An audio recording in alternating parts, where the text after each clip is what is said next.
Do you ever feel like you're taking the perfect picture but there is something missing? Like one little thing which you really didn't like about the picture, which you'd like to edit or remove from the picture? Or if you're like me and you want some good tools to properly edit a picture in a slightly more professional way rather than just the basic filters. And most important, if you'd like to do all of this on your phone, then watch this video. Here are the best editing apps that will pretty much help you do so. Now there might be a few apps which might be better or easier to use, but these are the apps which I've personally tried and I found them really cool and helpful. So the links to all of them are in the description. You can check that out later, and let's get started.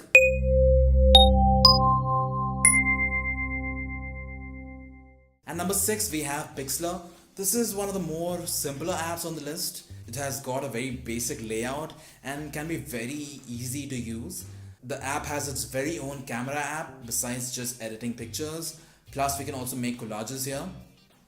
I didn't find the camera app to be very useful though, so I'm just going to ignore that. As we come to editing pictures, there are quite a few options, but I've really found the layout to be very well organized with a very simple theme.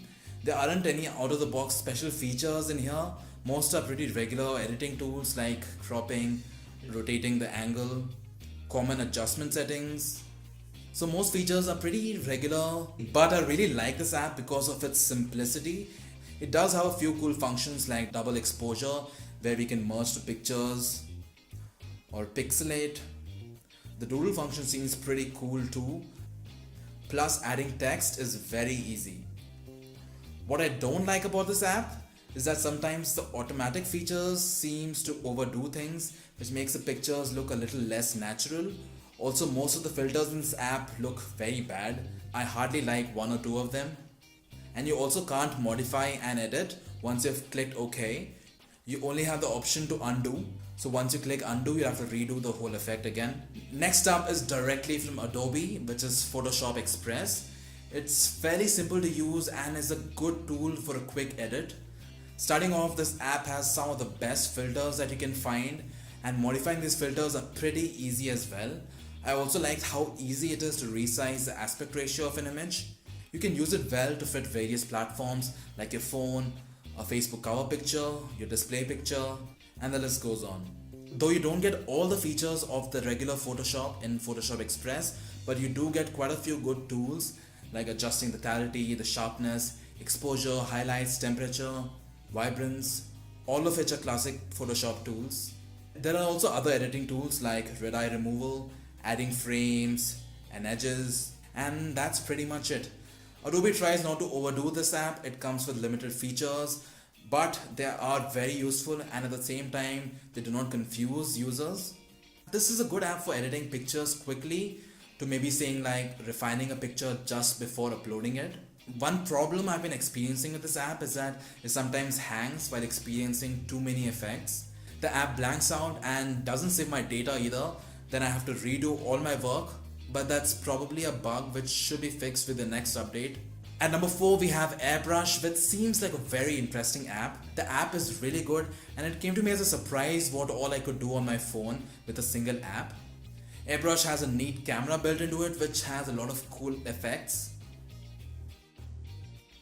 Coming to the editing section, so Airbrush is not like any other editing app. It's quite different in its approach. As you can see, it doesn't have any of the standard editing tools which we usually see on any of the editing apps. I would say it's more like a beautification app or like a makeup app rather than an actual editing app. So this app I feel is more for portraits or selfies. You can't really edit a landscape picture here. If you can see, it has 3 options at the bottom: beautify, makeup and filter. In beautify, we get options like smooth to smoothen the skin, or acne to remove all sort of boils or pimples. And there are also other similar tools like to whiten your teeth, to brighten your face, concealer, reshape, resize, and a few others. If we head over to makeup, we can quite literally add digital makeup to a person, which seems natural to an extent but can overdo things at times. Coming to filters, though they are few in number, but they are really good. But again, only for portrait images and selfies. That is all you can edit with this app. I feel this app is really good and very simple to use for people who don't want to go through a lot of complex operations to edit a picture on their phone. I personally though do not like this app. I like to keep things more natural, and this app is a lot like Photoshop for the phone, where you can completely transform a picture, making it very unoriginal if used extensively. Number 3, we have PixArt. This is a little more professional photo editor, so it can be a little confusing. This is something recommended for those who like to have a lot of tools or would like to do a lot of editing on their pictures. This app gives quite a few options besides just editing. You can make photo collages, you can even draw or sketch something if you like. There are quite a few tools which will help you with that. It also has a camera app built into it, which is pretty good. You get quite a few filters and settings to play around with, which can get fun to use. Okay, coming to the editing part, there are a lot of options, so you can get a little overwhelmed by them, but they could be fun to use if you like editing pictures. In this basic tool section, you get all of the standard editing tools. Plus, you can probably see a few new features in here as well, like clone, where you can just clone a certain portion of an image by brushing around that area. So those were the tools. If you come to the magic section here, it gives you a selection of Prisma filters if you would like to use that. If we jump over to the effects section, we get a lot of options for different kinds of filters which we could add, which is quite extensive actually. Also, there are many more options to choose from, like we can add text, add stickers, add a photo, borders, lens flare, etc. So we can play around with all of them and come up with some interesting edits. Next, we have Snapseed by Google. Snapseed was acquired by Google a few years ago, and it was done so for a reason. This is one of the most simpler using apps. Using it is very easy in terms of usage and simplicity. It's probably the best, second to only Photoshop Express, which is by far the easiest and quickest editing app that I've used. Snapseed is a very basic and clean layout. It's not loaded with tons of tools and settings, but it has enough for a good edit. You'll be surprised how well all these tools work. So starting off, you get all the standard tools in the first page, right from Tune Image, where you can adjust the brightness, contrast, saturation, etc. And all other tools include cropping, perspective, text, white balance, and all that standard stuff. If you just swipe down, now here's all the good stuff. Here are various filters which you can apply on your pictures. So these are not just like any other regular filters. There's a lot more variety of the kind of filter to apply and a lot of more scope to edit the filter, which I really loved. I normally feel filters are very automated and mechanical, and most of the times you get a very unnatural image after using a filter. But in this case, you get a lot of more freedom. I think the best part of this app is that it does not overdo the effects and settings, because the majority of the users will not use all those high-end effects. Snapseed has got all the basic necessary tools right here and makes them very easy and fun to use. And at number 1, we have ToolWiz Photos. This is quite an attractive app. Everything is very well organized. The design and layout of this app is very appealing and pleasing to the eye. It doesn't seem to have the dullness of an editing app. So this is the basic layout of the app.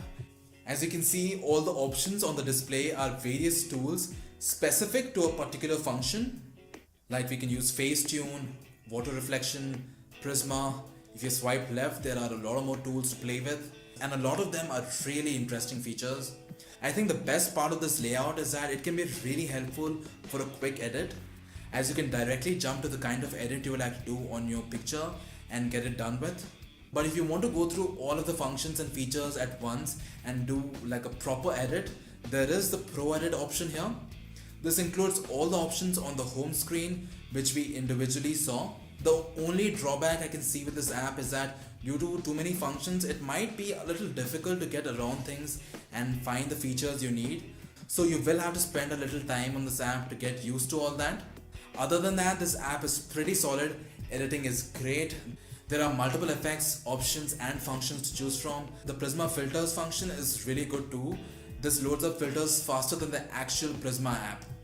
This app is really good and is definitely among the best editing apps out there. So that was it guys. Those were some of the best apps which I really found helpful. If you are into photo editing, then you could probably give any of these apps a try. they will not disappoint. So that's it from us. Subscribe to Simple Reviews for more videos. Also give this video a thumbs up. If you have any questions or suggestions, you can tweet them at Simple Reviews or leave a comment below, and I'll see you guys next time.